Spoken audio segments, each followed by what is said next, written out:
নমস্কার, আমি কৃষ্ণনগর সাংসদ মহুয়া মৈত্র বলছি।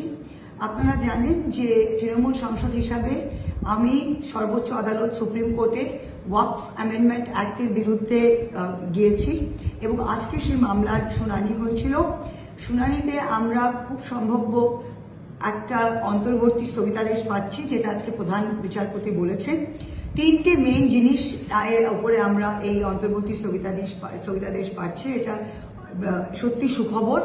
এক হচ্ছে যে এই একটা ওয়াকফ বাই ইউজ মানে ব্যবহারকারীর কারণে যে ওয়াকফ সম্পত্তি আছে সেটাকে ডিনোটিফাই করে আবার সরকারের হাতে চলে যাওয়ার একটা রিস্ক ছিল, একটা আশঙ্কা ছিল, সেটাতে একটা স্থগিতাদেশ দেওয়া হয়েছে এবং বলা হয়েছে যে এই শুনানি, এই ওয়াকফ মামলার শুনানি চলাকালীন কোনো ওয়াকফ প্রপার্টিকে, ওয়াকফ বা ইউজ প্রপার্টিকে ডিনোটিফাই মানে ওয়াকফ নয় বলে বিজ্ঞাপিত করা যাবে না। এটা এক নম্বরের স্থগিতাদেশ।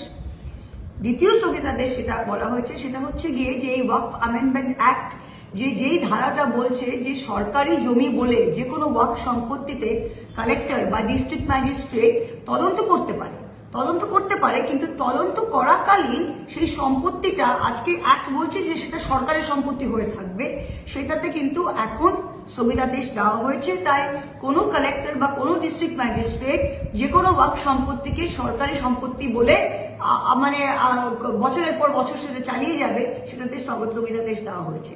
3 নম্বর যেটা, যে ওয়াকফ বোর্ড এবং কেন্দ্রীয় ওয়াকফ কাউন্সিল, সেন্ট্রাল ওয়াকফ কাউন্সিলের যে পদাধিকার বলে সদস্য ছাড়া আর সবাই সদস্যকে মুসলিম হতে হবে, মানে maximum of 2 non Muslim members, যেটা এই অ্যাক্ট করেছিল 22টা সদস্যের মধ্যে সেন্ট্রাল ওয়াকফ কাউন্সিলে 10টা মুসলিম করে 12টা নন মুসলিম করার জায়গা ছেড়ে দিয়েছিল।